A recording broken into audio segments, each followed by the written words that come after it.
And good morning, everyone. Welcome back. Good Monday morning.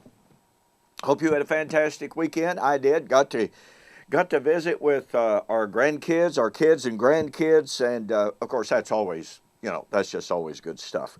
Had a great time. We celebrated our granddaughter's second birthday. Wow. Pretty awesome stuff. Well, my name is Don K. Preston. I am the president of Preterist Research Institute of Ardmore, Oklahoma, and this is what I call my morning musings. We're currently talking about the Messianic Temple. In modern evangelical Christianity, there is the view that in Jerusalem, we're just about to see the rebuilding of the temple. Now, what we're not told, what is not emphasized in our modern world is that the next temple to be built in the dispensational, not in the biblical, but in the dispensational view of things, the very next temple that is to be built is the temple, pardon me, authorized by the Antichrist, who has signed a peace treaty with Israel, somehow managed to get rid of the Dome of the Rock, the Muslim mosque that is there, and authorizes this building of the temple in Jerusalem. In other words, the next temple is supposedly an absolute abomination to God because it's authorized by the Antichrist.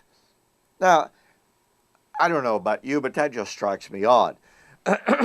So what we're doing is we're taking a look at some of the key Old Testament prophecies of the building of the Messianic Temple.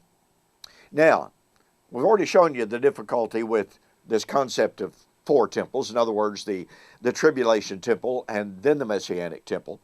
Well, Isaiah chapters 2 through 4 are one of the foundational prophecies of the last days temple.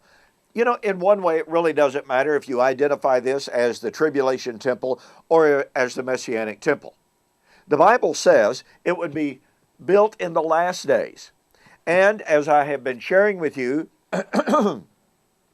in my book, The Last Days Identified, I demonstrate that the biblical term last days is an absolute reference to the last days of Old Covenant Judaism. And those last days ended in AD 70. We are not in the last days. Hey, think about that. That's fantastic news. If you go to my website, www.bibleprophecy.com, my eschatology.org site has been hacked as of this morning. I am really hacked. But if you go to my website, bibleprophecy.com, order the book, mention that you saw the offer on YouTube and Facebook, I'll refund your shipping. But get a copy of this book, The Last Days Identified. Look, all eschatology belongs to the last days. If the last days were in the first century, then guess what? We're not waiting on the man of sin. We're not waiting on the Great Tribulation. We're not waiting on the Messianic Temple. We're not waiting on the Great Tribulation again. I mean, this book is powerful stuff. Okay.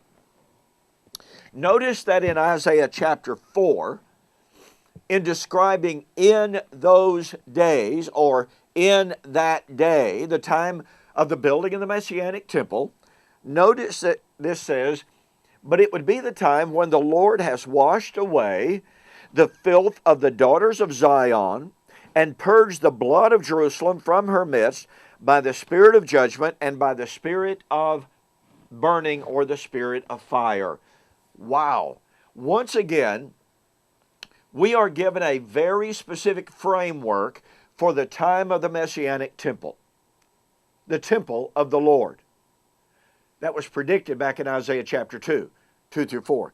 Now notice, it would be when the blood guilt of Jerusalem was avenged. We have, from the words of Jesus, the definitive statement about when all of the blood of all of the righteous, all the way back to creation, would be avenged. Now I'm assuming that all of the blood, all the way back to creation, would entail those mentioned in Isaiah chapter 4, verse 4. What did Jesus say about when all of the blood of all of the righteous, all the way back to creation, would be required on Jerusalem? Matthew chapter 23.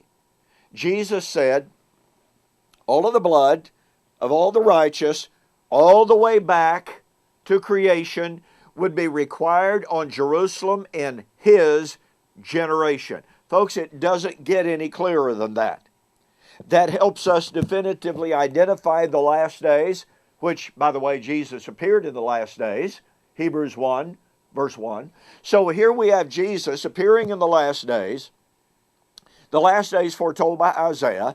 We have Isaiah predicting that in the last days, the blood of Jerusalem would be avenged, and we have Jesus saying all of the blood of all the righteous would be avenged in his generation. And oh, by the way, Isaiah said, in that day, there will be a tabernacle for shade in the daytime, from the heat, for a place of refuge, a place of shelter from storm and rain. Messianic Temple. And here was Jesus in Matthew 23 saying that all of the blood of all the righteous would be avenged in his generation. Really, folks, it doesn't get much clearer than that. Let me say again, please, get yourself a copy of the book. I have an extensive discussion of Isaiah chapters 2 through 4 in this book, The Last Days Identified. Go to my website, www.bibleprophecy.com or donkpreston.com. Order the book. Mention you saw the offer on YouTube or Facebook. I'll refund your shipping. Hey, we got a lot more on the Messianic Temple. You don't want to miss it. Share these videos with your friends. Pass the word. This is important stuff. We'll see you on the flip side.